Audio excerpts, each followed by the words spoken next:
그럴 가능성. 탐정의 눈으로 사건을 들여다봅니다. 탐정 손수호.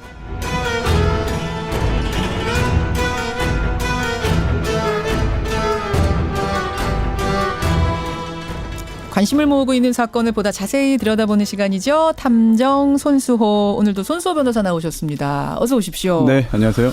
4월 오늘이 12일. 원래 네. 4월 하면은 뭐가 제일 먼저 떠오르셨어요? 4월이요. 예. 영화 러브레터를 만든 이와이 슈운지 감독의 작품 중에 4월 이야기라는 게 있습니다. 있죠. 예. 네, 그 영화가 좀 떠오르네요. 굉장히 낭만적인 얘기. 아, 그런가요? 네. 이와이 슌지 얘기해 주셨는데 꽃놀이는 못 가도 영화 속에 꽃이 많이 나옵니다. 네. 맞아요. 진짜 4월 하면은 뭐 4월 이야기, 또 봄날은 간다 이런 영화도 좀 떠오르고 네. 꽃놀이, 봄맞이 이런 것들 대부분 낭만적으로 떠올리시는데 근데 언젠가부터는 4월 중순쯤 되면은 우리가 활짝 웃을 수만은 없어요. 네. 꽃놀이 가면서도 마음이 무거워요. 그렇죠. 우리 모두에게 트라우마로 남아있는 한 사건이 떠올라서 그런 거 아니겠습니까? 그렇습니다. 바로 세월호 참사인데요. 특히 최근에는 더욱 충격적인 사실들이 드러났습니다. 예. 그날 그 시간에 대통령이 침실에서 자고 있었다. 또 최순실 씨가 와서 논의하기 전까지는 사실상 한 일이 없다. 예. 또 그 사실을 감추기 위해서 여러 사람들이 자료도 조작하고 위증도 했다. 충격적이죠. 그래요. 오늘 이 이야기를 꺼낸 이유는 오늘 탐정의 주제가 이 세월호와 관련된 내용입니다. 네, 다음 주 월요일입니다. 4월 16일 세월호 참사 4주기인데요. 예. 그래서 오늘은 세월호 참사 관련된 이야기 중에서도 유병헌 전 세모그룹 회장 이야기를 하겠습니다. 세월호의 주인, 실소유주 의혹을 받았던 유병헌 전 회장 수사하려고 그러니까 도주해버렸어요. 네, 그렇습니다. 도주한 후에요. 전남 순천의 매실밭에서 사체로 발견됐는데요. 예. 결국 공소권 없음 불기소 결정으로 수사가 종결됐죠. 그랬죠. 완전 종결됐습니다. 그렇게 마무리가 됐지만 사실은 지금까지도 여러 의혹들이 제기되고 있는 건데 그런 의혹들의 오늘 다 하나하나 할 수는 없겠습니다만 중요한 의혹들의 팩트를 찾아주시는 겁니까? 일단 재확인을 하고 싶고요. 또 도대체 왜 그런 의혹들이 나왔나 그 이유와 배경을 살펴봐야 할 것 같습니다. 먼저 그 미스터리를 풀기 전에 유병헌은 누구였는가, 어떤 사람이었는가 간략하게 설명을 좀 해주시죠. 네, 41년생입니다. 예. 네, 고등학교 졸업하고요. 대구에서 교회를 다니다가 기독교 목사였던 권신찬을 만나서 그의 딸과 결혼합니다. 예. 그런데 이 권신찬은 81년에 기독교 복음 침례 회를 설립해요. 예. 이게 바로 구원파의 한 갈래인데요. 정통 기독교단에서는 이단으로 이제 분류하고 있기도 이단이죠. 합니다. 네. 그리고 유병헌 전 회장은 이 종교 활동만 한 게 아닙니다. 사업을 시작하는데요. 예. 70년대부터 사업을 합니다. 그래서 79년에는 주식회사 세모를 설립하는데 예. 세모, 구약 성경에 나오는 모세의 이름을 뒤집어서 만든 회사다. 네, 그런 이름이다라고 하는 이야기도 있었습니다. 예. 네. 그러니까 결국은 팩트들을 추려보면 구원파의 사위가 네. 유병헌인 거고 네. 밀접한 관련이 있었던 건 다 사실이네요. 그렇습니다. 기독교 복음 침례회가 곧 구원파는 아니지만 구원파의 한 갈래라고 볼 수 있는 것이죠. 예, 예. 그리고 또 이 유병헌 전 회장은요, 이 기독교 복음 침례회의 자금을 사업에도 사용합니다. 그러다 보니까 이 구원파 내부에서도 비판이 있었어요. 예. 하지만 사업을 계속 확장했고요. 특히 91년에 한강 유람선 독점 운항을 시작합니다. 굉장히 큰 화제를 모았죠. 그랬죠. 그런데 그때 역시 구원파였던 이제 오대양 집단 자살 사건이 발생하고요. 오대양 사건. 네, 이 유병헌 전 회장이 여기에 연루됩니다. 예, 그래서 예. 구속되기도 해요. 그런데 재판 결과 오대양 대표로부터 자금을 받았다는 부분은 무죄 판단을 받았어요. 하지만 교인들의 헌금을 상습적으로 횡령했다는 사실이 인정됐습니다. 예. 그래서 징역 4년형이 선고됐고요. 또 복역을 했어요. 복역을 하고 나와가지고 세모 해운을 그렇게 성장시킨 거예요? 그렇습니다. 우리나라 최대 연안 여객선 회사로 성장시켰는데 예, 예. 하지만 이제 투자가 좀 무리해서 97년에 부도가 났고요. 예. 곧바로 아들들이 청해진 해운을 세웁니다. 청해진 해운 많이 들어보셨죠? 청해진 해운. 네. 세월호 소유했던 회사가 청해진 해운인 거잖아요. 그렇습니다. 그런데 이 유병헌 전 회장은요, 2000년대 중반에 돌연 대외적인 기업 활동을 중단하고요, 아해라는 이름으로 사진작가 활동을 합니다. 그런데 이 수사 과정에서 이 청해진 해운 조직도의 회장으로 유병헌 이름이 올라가 있어요. 그렇죠. 월급도 1,000만 원 받고 자문료도 받았습니다. 예. 그래서 실제 소유주가 유병헌 회장 아니냐, 경영에 참여한 거 아니냐라는 의혹을 받았고요. 그래서 검찰이 3차례나 출석 요구를 했죠. 하지만 응하지 않고 금수원, 연수원입니다. 예. 금수원에 숨어 있다가 수사팀이 진입하기 전에 도주했습니다. 그렇게 도주를 하고 공개 수배를 했던 겁니다. 네, 그렇죠. 수사팀이요, 사전 구속영장을 청구했습니다. 네, 그리고 또 신고 보상금, 현상금을 이해하시면 되겠는데요. 예. 신고 보상금을 걸었어요. 처음에는 8천만 원이었다가 합계 6억 원, 유병원 전 회장 5억, 아들 유대균 씨 1억 원 이렇게 올렸는데 상당히 올라갔어요. 찾지 못하니까. 이게 우리나라 역사상 최고라고 합니다. 네. 하지만 순천에서 사체가 발견되면서 사건이 종결된 거죠. 저는 이날이 생생하게 기억나요. 이제 잠자리에 들어 있었거든요. 들려고 하고 있는 중이었는데 네. 발견됐다는 거예요. 저도 자고 있는데 굉장히 많은 방송사에서 전화가 왔어요. 새벽 1시쯤 됐던 것 네. 같아요. 지금 바로 방송국 올 수 있냐 그런 연락 많이 받았습니다. 저희도 그때부터 이제 다음 날 방송을 준비해야 되니까 전체가 다 모여가지고 그 다음 날 아침 방송을 어떻게 준비할 것인가 막 회의하고 섭외하고 유병언이 발견된 그 밭의 주인을 찾아서 저희가 첫 인터뷰를 했던 기억이 지금도 생생한데. 네. 그래요. 공개 수배를 그렇게 하고. 네. 그런데 이게 시신이 상당 부분 부패한 상태에서 발견됐거든요. 예. 더군다나 이제 얼굴 부분에 어떤 여러 가지 변형으로 인해서 그냥 육안으로 신분을 확인하기 어려웠어요. 예, 신분증도 나오지 않았거든요. 맞아요. 그래서 정말 유병언 전 회장이 맞냐라고 하는 점에 대한 의혹이 제기됐습니다. 그렇죠. 또 하나 흥미로운 사건이 하나 있는데요. 당시에 그 시신을 발견해서 신고한 사람이 있어요. 예. 네, 밭 주인이죠. 그런데 이 신고 보상금을 달라고 했지만 못 받았습니다. 예. 소송까지 제기했지만 1심이 지금 다 패소했어요. 맞아요. 왜냐하면 이게 유병언을 발견했다라고 신고한 게 아니라 누군지 모르는 변사체 시신을 신고한 거였기 때문에 결국은 못 받았습니다. 그래요. 그렇게 해서 이제 이 일은 마무리가 됐습니다. 하지만 여전히 미스테리가 막 남아있어요. 지금도 청취자 이미숙님, 작은 꿈님, 유재강님 등등등 많은 분들이 살아있는 거 아니에요, 그 사람이라고 아직도 이야기를 하실 만큼 미스테리가 많아요. 네. 우선 네. 진짜 유병언이 세월호 침몰의 배후였느냐 이 근본적인 질문부터 던져보죠. 그렇습니다.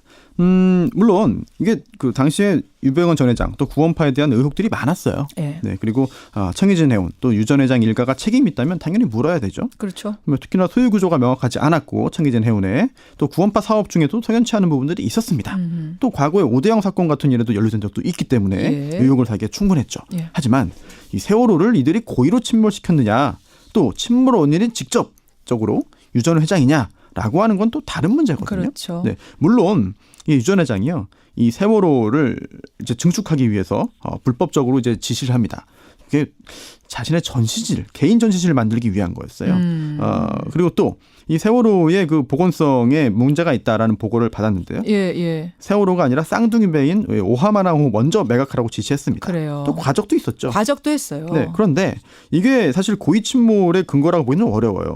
과적도 이게 수익성을 높이기 위한 것이었지 고의 침몰의 어떤 시도였다는 증거는 없고요. 그리고 또 오하마나호보다를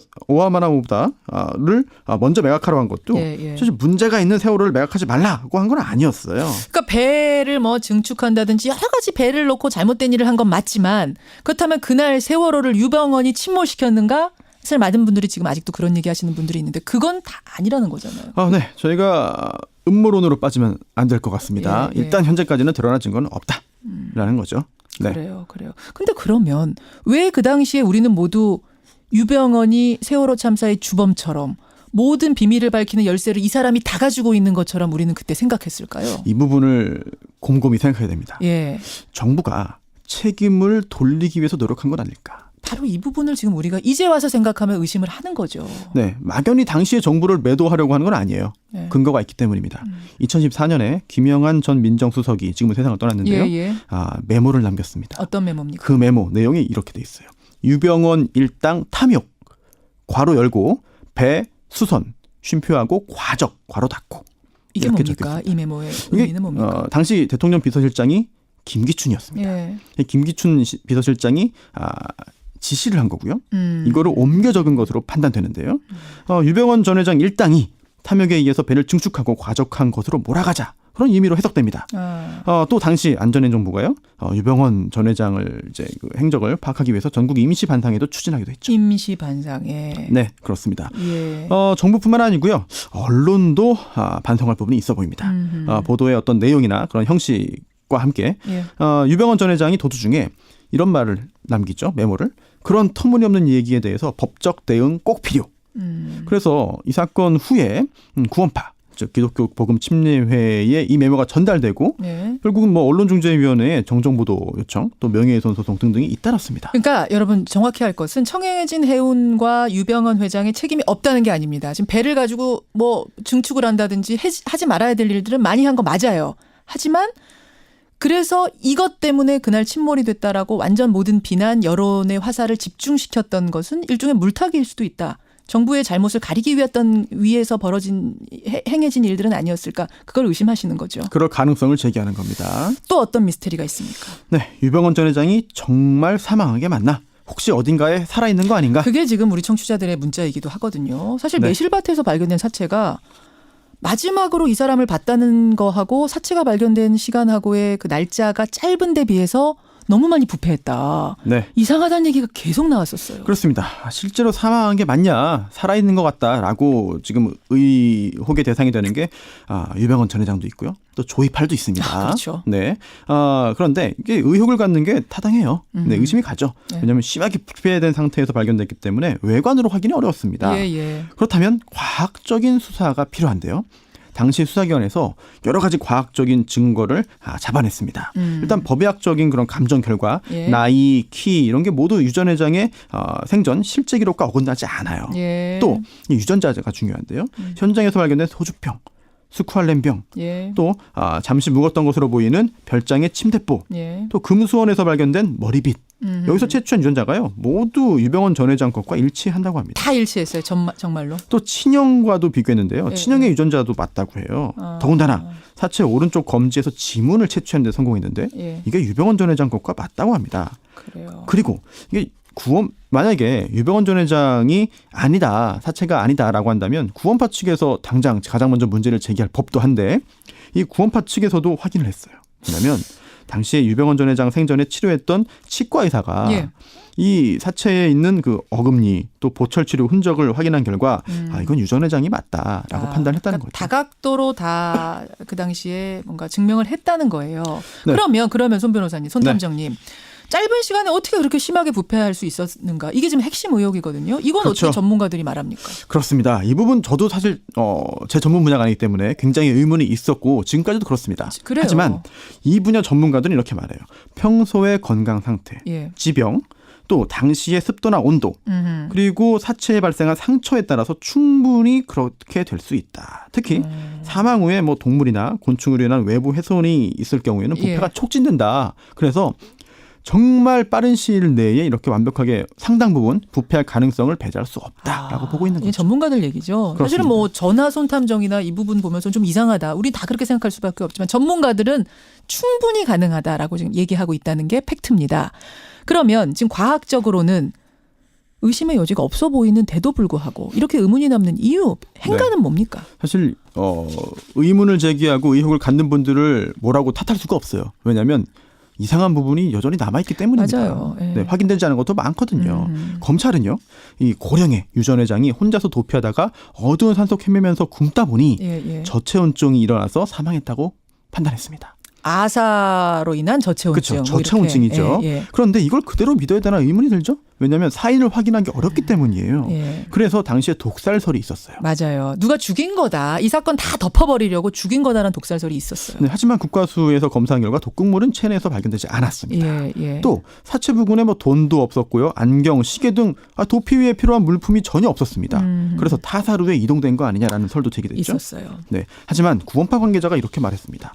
유 전 회장은 원래 돈을 가지고 다니지 않았다. 원래. 또 시계나 안경도 몸에 지니고 다니지 않았다라고 해요. 오히려 그런 게 발견됐다면 더 의심스러웠을 것이라고도 했습니다. 결국 독살설, 타살설의 증거가 없는데요. 하지만 저체온증의 증거도 없어요. 그렇죠. 네, 그래서 자연사인지 타살인지 자살인지 지금 확인할 수 없기 때문에 뭐 사인이 확인 안 되니까 정말 사망한 게 맞느냐, 혹시라도 뭐 다른 이상한 일이 생긴 거 아니냐라고 하는 의문을 제기할 가능성이 있는 거죠. 외국으로 도주했다는 얘기도 있어요. 그러니까 외국으로 본인은 이미 도주해놓고 뭐 근처에 노숙인이나 이런 사람들, 신원 확인 어려운 사람을 갖다 놓은 거 아니냐라는 설도 파다했잖아요. 그렇습니다. 이것도 근거가 있어요. 왜냐면요, 2014년에요. 예. 특별수사팀이 최근에 익명의 인사가 대한민국에 있는 모 다른 모 국가 대사관에 유병헌 전 회장의 정치적 망명 가능성을 타진했다. 그런데 그 국가 대사관에서는 거부했다라고 밝혔거든요. 그래서 검찰이요 외교부를 통해서 우리나라에 있는 각국 대사관에 협조 요청을 합니다. 망명 신청에도 받아주지 말라는 거죠. 아까 망명 신청한 것까지는 팩트군요. 그런데 이게 나중에 보니까요 발신자 신원 확인을 했더니 구원파와도 전혀 관계없던 사람의 장난전화였다고 장난전화. 밝혀졌습니다. 특별수사팀까지 이렇게 얘기한 마당이었는데 알고 보니 장난전화. 이게 발신자 누군지 확인 안 하고 성급하게 이제 발표하면서 벌어진 해프닝이었죠. 그러니까 특별수사팀 발표한 것까지는 기억이 나는데 그 후에 장난전화였다는 건 또 우리가 보도 못 보고 이러니까 계속해서 의혹은 계속해서 만들어지는 거예요. 그렇습니다. 근데 여러 정황들을 종합해 보면은 유병헌 전 회장 죽음이 사실이라는 쪽으로 정리는 사실은 되네요. 현재로선 그렇게 보는 게 타당할 것 같습니다. 예. 자, 또 살펴볼 미스테리 뭐가 있습니까? 네, 바로 돈인데요. 유병헌 일가의 재산은 도대체 어디에 있고 어디로 갔나? 네. 그 유병헌 전 회장 일가 재산은 싹 압류해가지고 피해 보상에 썼다는 거 아니었습니까? 일단 당시에요 2,400억 원으로 추정됐어요. 실제로 2012년에는요 이들이 프랑스 남부의 한 마을을 통째로 사게 됐는데요. 돈이 많은 거죠. 한 마을을 통째로. 그렇습니다. 그리고요 정부가요 당시에 재산에 대한 그 가압류를 신청하면서 피보전 채권액을 4천억 원으로 설정했습니다. 이게 뭐냐면 정부가 이들에게 받아내야 되는 돈이 약 4천억 원이다라고 한 건데요. 뭐 희생자 구조 수습이라든지 아니면 가족 지원 등등 또 보상금까지 다 포함된 겁니다. 그런데 이 구상권을 인정받으려면요 세월호 참사에 대한 유병헌 전 회장의 법적 책임이 인정돼야 되는데 그 사이 연결고리가 있어야 되는군요. 네, 근데 과연 이게 쉽겠느냐? 쉽지 않은 그런 그 절차와 그 내용들이 예상이 되고요. 정부는요 일단 유병헌 일가 재산 중에요 1,281억 원을 동결시켰습니다. 그중에 900억 원, 약 925억 원이 유병헌 전 회장의 그 재산인데 사실 사망하면서 구상권 행사가 좀 복잡해졌어요. 그렇죠. 또 다른 재산들도요 구원파와 관련된 영농조합 법인의 소유이거나 또는 다른 사람 명의로 돼 있습니다. 그러다 보니까 소유권 관련된 분쟁이 불가피한 상황이고 충격적인 내용이 또 하나 있습니다. 뭡니까? 이 재산을 환수하기 위해서 정부가 총력을 기울였는데 작년 6월까지 환수에 성공한 재산 얼마일까요? 처음에 뭐 1,200억 이렇게 얘기했었으니까 그래도 한 2,300억 원은 환수하지 않았어요? 8,200만 원. 잠깐만요. 네. 8,000억이 아니라 8,200만 원? 네, 1억이 안 돼요? 네, 작년 6월까지 8,200만 원 환수에 성공했습니다. 와. 네, 그리고 또 유 전 회장뿐 아니라 그럼 아들 딸도 있지 않냐? 그들의 재산 많을 거 아니냐라고 생각할 수 있는데요. 그들의 법적인 책임과 별개로 뭐 상당 부분 금융기관에 담보 설정돼 있어서요. 환수가 쉽지 않고요. 또 현재 증여세 115억 원도 체납 중이라고 합니다. 아니 지금 배를 그렇게 만들어서 증축해가지고 지금 이 기우뚱기우뚱하게 하다 사고까지 나게 한 이 사람의 재산 수천억 중에 8천만 원 환수했다니 답답한 노릇이네요. 화가 나는 노릇이네요. 유병헌 전 회장과 관련된 미스테리들 오늘 뭐 시간 관계상 하나부터 10까지는 못 짚었습니다만 핵심적인 몇 가지를 들여다봤습니다. 쭉 조사하시면서 손탐정이 느낀 한마디. 더 큰 비극이 있다. 더 큰 비극은 뭡니까? 아직도 침몰원이 무엇인지 구조작업 제대로 되지 못한 이유가 무엇인지 그 과정에서 누구에게 책임 물어야 하는지 명확하게 밝혀지지 못했고요. 그렇죠. 벌써 4년 지났습니다. 사회적 참사 진상 규명법에 따라서 특별조사위원회 활동이 다시 필요한 상황인데요. 근데 그 과정에서 예전에 문제 일으켰던 인물이 또 돌아왔습니다. 누구요? 위원으로 이제 임명이 되기도 하고요. 결국 희생자 가족들의 상처가 더 커지는 거 아닌가. 이건 비정상으로 보이는데요. 이런 사고가 다시는 발생하지 않도록 하기 위해서라도 정치적인 이해득실을 따지지 말고 특조위 활동 방해하지 말고 반성하는 자세로 제대로 밝혀내야 하겠습니다. 저희가 내일 금요일 그리고 월요일 세월호 특집들을 준비하고 있습니다. 여러분 그 인터뷰도 함께 하시면서 그 당시 일들을 되새기고 그래보죠. 추모해보죠. 손수 변호사님 수고하셨습니다. 네, 감사합니다. 탐정 손수호였습니다.